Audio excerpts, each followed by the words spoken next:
자, 오늘은 이제 교육인데요. 지금 이제 계속해서 저희가 이제 근대하고 사실은 이제 현대를 계속 비교를 하고 있거든요. 이 책에서.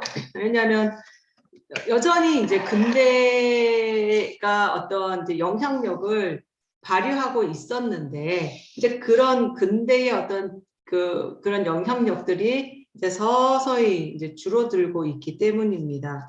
자, 그러면 오늘날 이제 교육 부분에서 그러면 근대와 현대는 어떻게 다른지, 대표적으로 교육하면 이제 대학으로, 뭐 이제 초중고등학교가 아닌 이제 대학을 이제 중심으로 이 책에서는 보고 있는 것 같습니다. 이 대학이 정말 권위를 나타낸, 그리고 대학에서의 교육을 최고로 치고 이제 상아탑이라고 그러고 뭐 진리라고 하고 뭐 진리를 가르치는 곳이라고 할 정도로 권위를 얻은 때가 바로 이제 근대였습니다. 그런데 이 대학은 원래 어디서부터 시작했죠? 네, 중세 때 시작했습니다. 중세 수도원. 사실은 이제 수도사들 교육으로 시작을 했거든요. 이제 신학으로. 그래서 저희 이제 철학 때 배웠죠. 중세 특히 그 교부 철학 때 말고 스콜라 철학 기억하시죠? 스콜라 철학이 사실은 수도원을 중심으로 수도사들에게 또 신부가 되려고 하는 사제가 되려고 하는 사람에게 이제 성경과 신학과 그런 모든 것들을 이제 가르쳤습니다. 그래서 이때는 사실은 종교와 중세 시대죠. 그 다음에 학문이 하나였습니다. 그래서 신학으로 신앙을 설명하려고 했던 시대였는데, 자, 이제 이것이 무너지면서 윌리엄 오캄이 이것을 이제 분리시켜 놨죠. 이중 진리로. 종교와 그다음에 이성의 영역을, 여기는 여기 영역대로 옳고 여기는 이성의 영역대로 옳고, 그래서 종교는 교회로, 그래서 여기 종교의 부분에서는 이성으로 이해가 안 되더라도 믿음으로 신앙으로 신앙 안에 있기 때문에 이 또한 진리고, 이성은 이성으로 파악하고 이해할 수 있는 영역에서는 진리고, 그래서 이제 오캄이라는 중세 말기에 이중 진리설을 얘기하면서 이제는 스콜라 철학, 중세 시대의 어떤 스콜라 철학은 이제 무너지고요. 이제 이성 중심의 학문이 이제 대학을 중심으로 이제 본격적으로 시작하게 됩니다. 그래서 이제 스콜라 철학에서 파생된 단어가 스쿨입니다. 학교란 뜻이잖아요, 영어로. 네. 그래서 이제 본격적으로 이성 중심의 학문이 근대 교육이 이제 시작이 되었는데요. 과연 이 근대 시대 때의 교육의 특징, 자, 근대 교육을 하는 주체는 누구였을까요? 국가가 교육을 주도를 하는 겁니다. 국가가. 그래서 국정교과서 이런 것도 이제 그때 본격적으로 나오기 시작한 겁니다. 그러면 이제 국가가 주도해서 교육을 하는 이유가 있었겠죠. 그거는 뭐냐면요, 건전한 국민을 만드는 거예요.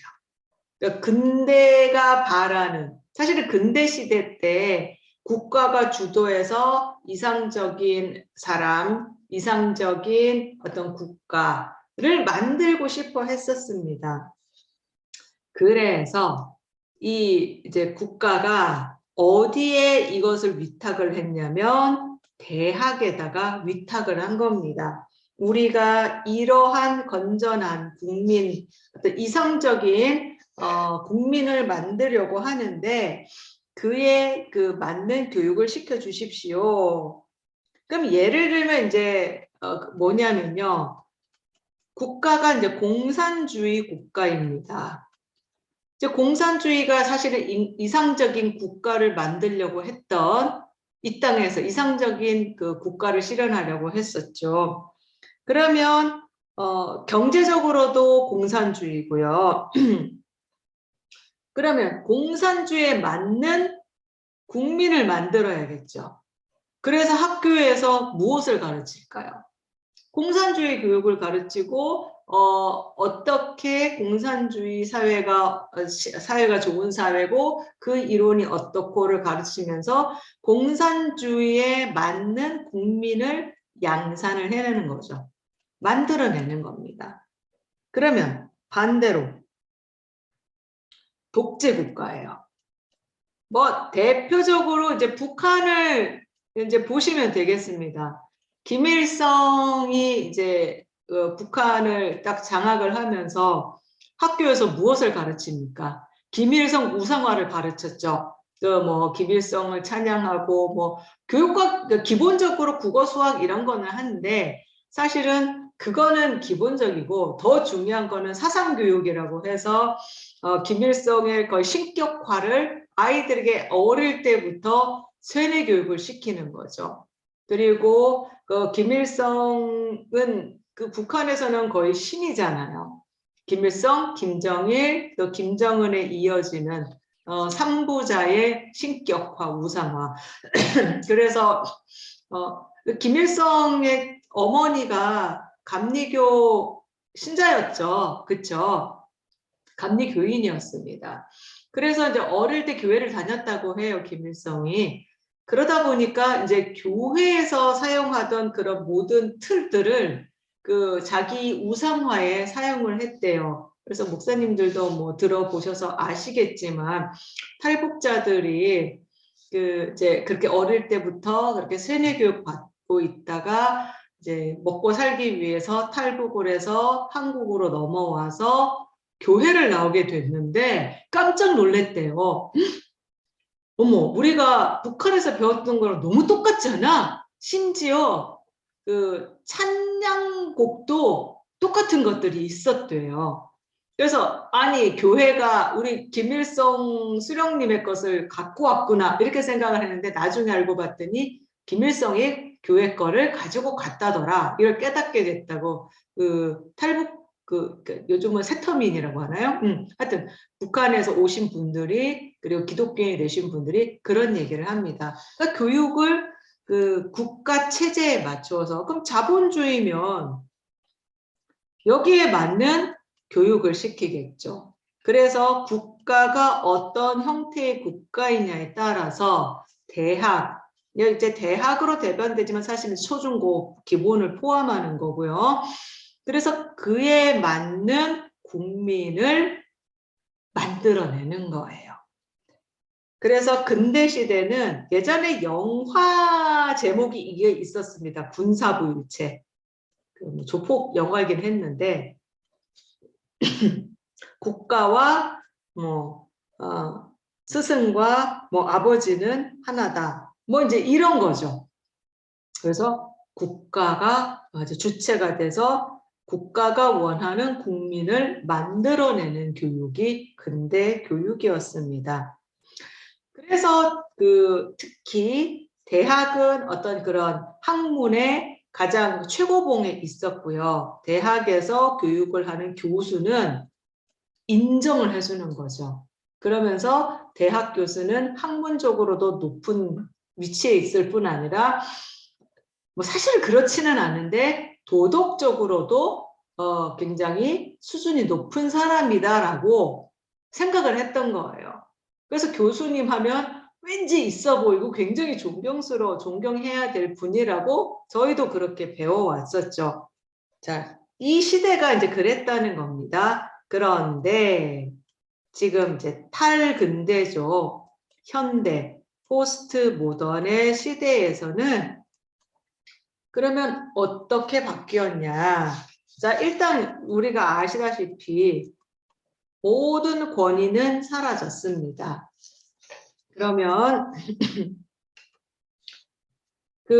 이제 교육에서도 이제 그럼 이런 이제 권위들이 사라졌다고 보시면 되겠습니다.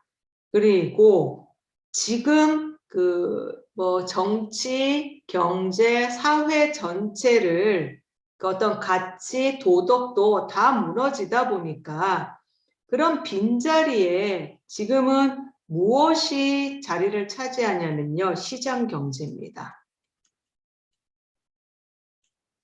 특히 금융시장이 그 모든 것들을 차지하고 있습니다. 그래서 모든 가치가 무엇에 따라 이제 사람도 그렇고 모든 것들을 무엇으로 평가를 하죠? 돈으로 평가를 하고 있습니다. 문제는 이게요, 교육에도 이게 들어왔다는 게 문제입니다. 그래서 그 교육 시장을 과거에는 국가가 주도를 했다면 그러면 지금 이 교육 부분에서 주도하는 건 뭐냐면요. 시장이 주도를 합니다. 그리고 그 이제 이 시장이죠. 금융자본. 그리고 이 시장은 사실 눈에 보이지 않으니까 눈에 보이는 언론 매체를 통해서 교육을 주도하고 있습니다. 그래서 지금 사람들이 모든 정보들을 거의 어디서 많이 배웁니까? 유튜브. 그쵸? 그 다음에 사실 TV도 사람들이 잘 안 봐요. 특히 젊은 친구들은 거의 유튜브, 뭐 TV, 그 다음에 유튜브, 맞나요? 유튜브 같은 그런 매체를 통해서 배워요. 그래서 이제 유튜브에서 뭐가 하나 떴다 그러면 뭐 난리가 나는 거죠. 아이들도 유튜브를 통해서 많이 이제 배우는 거예요. 학교에서 배우는 것보다 사실은 유튜브에서 배우는 게 훨씬 더 많습니다. 과거에 요리를 배우려면 일단 기본적으로 요리책을 샀어요. 그리고 요리 학원을 가야 요리를 배울 수 있었습니다. 그런데 요즘은 어때요? 요리 학원 안 가도 돼요. 저도 참 요리를 잘 못하는 그 요리하면 스트레스를 굉장히 많이 받는 사람이었는데요. 그나마 요즘 그 백종원 그 아저씨 덕분에 그나마 실력이 조금 늘었습니다. 그 유튜브에서 그 백선생 이렇게 치면요. 뭐 굉장히 쉬운데 엄청나게 다양한 요리법들이 나오더라고요. 뭐 우리가 흔히 잘하는 김치볶음밥, 김치전도 예전에 맛이 없었는데 그 백종원 아저씨가 가르쳐준 대로 하다 보니까 바삭하고 맛있는 거예요. 그러니까 이제 요즘에서야 우리 남편이 이제 좀 먹을만하다. 솔직히 얘기해서 예전에는 음식이 아니었다. 그렇게 얘기하면은 네가 해먹어, 당신이 해먹으세요. 막 이제 이러다 보니까 찍소리 못했는데 어쨌건 저도 그런 유튜브나 언론 매체를 통해서 배운단 말이죠. 그래서 옛날에는 나는 생각한다, 나는 존재한다. 이제 데카르트가 했던 말이 있잖아요. 그것을 교육 부분으로 적용을 시키면요. 나는 언론에 회자된다. 고로 나는 존재한다. 그래서 이제 언론 매체가 무엇을 중요하게 여기고 어떤 것을 내보내느냐에 따라서 사람들은 그것을 이제 교육을 받는 거예요. 교육시장에서 언론 매체는요, 이제 소비자들이 무엇을 원하느냐, 무엇을 필요로 하느냐, 그거를 빨리 캐치를 해내요. 그래서 그것을 그런 관련된 지식만을 무엇으로 만드냐면 상품으로 만듭니다. 그래서 교육도 판매를 하는 겁니다. 그래서 요즘에 그 광고 보면 아이들 영어 교육도 그 뭐 이제 그 케이블 TV나 뭐 유튜브 같은 데서도 뭐 이제 전문가들도 거기에 달라붙는 거죠. 그래서 우리 회사에서 제공하는 것을 보고 배우면 심지어 요즘에는 인성 교육도 TV에서 하시는 거 아시죠? 또 광고에 나오잖아요. 그 오은영 박사님 우리 아이가 달라졌어요. 요즘 뭐 부부, 뭐 청년들, 아이들 뭐 다 다르잖아요, 이분이. 근데 이분이 어떤 이제 플러스 회사인가요? 결탁을 해가지고 결탁 죄송합니다. 이렇게 이제 함께 해서 이제 그 아이들 인성을 그렇게 이제 뭐 유튜브에 이제 유플러스의 그 가입 고객에게는 이제 제공을 하는 거죠. 월 얼마씩 내겠죠. 그래서 그 제공하는 그런 영상을 계속 보면 아이가 성격이 좋아진대요. 과연 그럴지는 모르겠습니다만 엄마들이 아이 교육을 어려워하니까 이제 그런 식으로 원하는 거를 제공을 해주는 거죠. 그리고 또 사람들이 건강에 관심이 많아지니까 요즘은 그 TV에서 얼마나 틀면은 건강 프로그램들이에요. 그리고 그 건강 프로그램에서 소개하는 뭐, 갱년기를 잡아라. 이제 저희들이 다 이제 갱년기 들어섰잖아요. 그러면 갱년기에 필요한 뭐 좋은 음식들, 또 황금 밥상, 뭐 무슨 뭐 보약 음식 이렇게 딱 소개되면 뭐 새싹보리가 좋다더라. 뭐 그럼 거기에 또 의사들 다 달라붙어요. 뭐 이런 효능이 있고 이렇게 좋고 이렇게 좋고. 그래서 그거 딱 방송 끝나고 돌아보면 홈쇼핑에서 뭐 팔아요? 새싹보리 팝니다. 그렇죠. 그렇게 주도를 하는 거예요. 그렇게 사람들을 교육을 시키는 거죠. 이거 안 먹으면 큰일 날 것 같고. 그렇게 해서 이제 막 전화를 해가지고 사다 보니까 집에 건강식품이 어마어마하게 쌓입니다. 그거 다 먹으려면 하루에 10몇 개씩 먹어야 합니다. 그러면 대학은 어떻습니까? 예전에 정말 진리의 상아탑이라고 그런 것들을 가르치느냐? 물론 가르치긴 해요. 그런데 아까 우리 이정현 목사님께서 하셨던 것처럼 이제는 섹터화돼 갑니다. 그들만의 리그가 되어가는 거고요. 이제는 대학조차 이 언론과 진짜 말 그대로 결탁을 해서 그 소비자들이 원하는 지식을 똑같이 판매합니다. 그러면서 이 대학을 누가 점점 인수하나요?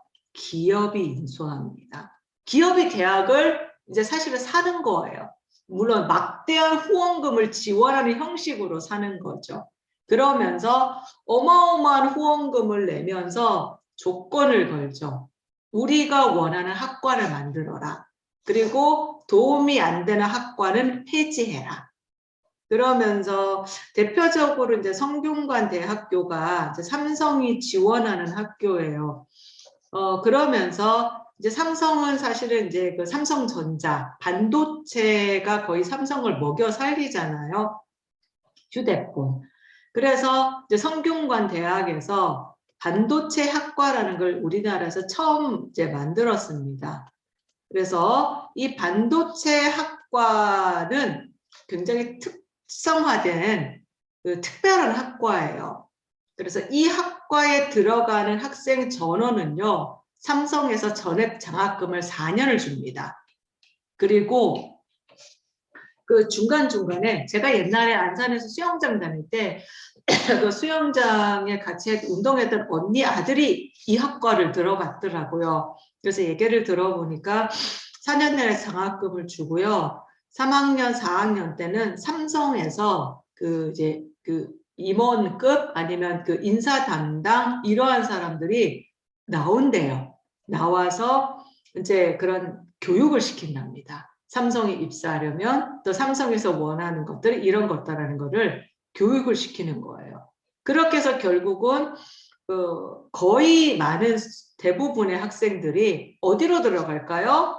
삼성에 들어갑니다. 저 언니 아들도 삼성전자에 들어갔어요. 그러면서 저 삼성맨이 되는 거죠.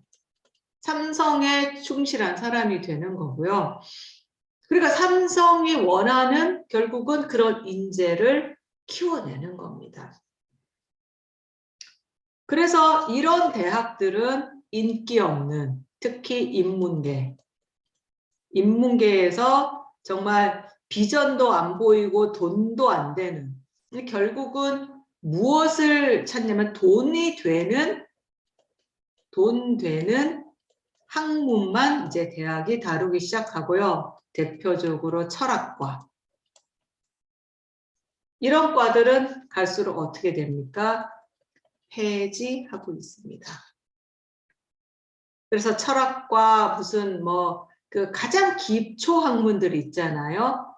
그런 학문들 과들은 뭐 이제 점점 사라지게 됩니다. 그래서 여기에서 살아남은 대학들은 이제 기업의 막대한 후원을 얻어서 점점 인기도 올라가고 많이 발전하고 학교 건물도 세우고요. 이것을 이제 기업의 후원을 받지 못하는 학과들은 이제 생존을 위해서 막 세일즈를 해야 합니다. 그런데 이제 오히려 반대로 아니야. 이 세상의 흐름과 상관없이 우리는 더 깊이 학문을 추구하겠다 하는 입장도 있기는 있습니다. 그런데 그런 이제 학교들은 어떻게 되냐면요. 박물관처럼 돼버립니다. 그래서 독특하다. 그리고 현대 흐름과는 맞지 않는 그들만의 리그가 되어가고 있습니다. 그래서 뭐 이렇게 보면 이렇게 대학에서 특히 이제 뭐 철학과 같은 인문계열 대학 이제 그 학생을 뽑았는데 대학에서 교수들과 협의하지도 않고 학과를 폐지해 버린다는 거예요. 그래서 뭐 언론에 심심찮게 나오잖아요. 교수들도 학생들도 뭐 데모를 한 해 만에 뭐 하는데 결국은 뭐 데모해도 이길 수가 없죠. 돈 안 되는 건 폐지하겠다는 거죠. 그래서 요즘 이제 한때 그랬는데 문송합니다라는 그런 말 많이 들어보셨죠? 문송합니다.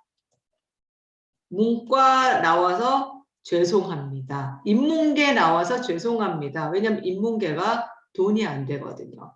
취직이 안 되거든요. 그래서 취직 잘 되고 돈 많이 버는 이런 반도체학과 그다음에 뭐 전기, 뭐 전자, 공대 여기만 이제 점점 높아지는 거죠. 사실 인문계가 굉장히 중요한데 너무 이제 찬밥 취급을 받게 되어서 사실 마음이 많이 아픕니다. 이게 다 미국에서 건너온 거죠. 근데 이제 요즘에 미국에서는 인문계열을 다시 이제 살리려고 해요. 이게 굉장히 중요하다는 걸 이제 아는 거죠. 아까 말씀드렸듯이 이제 교육에는 1차 학습이 있고요. 2차 학습이 있고 3차 학습이 있습니다. 1차 학습은 교육 내용을 어떤 것을 가르치냐라는 거죠. 2차 학습은 교육 방법입니다. 뭐 주입식 교육을 할 것인지 토론식 교육을 할 것인지 뭐 이런 교육 방법. 그래서 근대 교육은 주로 여기에 집중이 되었습니다. 그런데 이 3차 교육은 이제 현장에서 내가 맞는 교육을 하는 거죠. 현장 교육.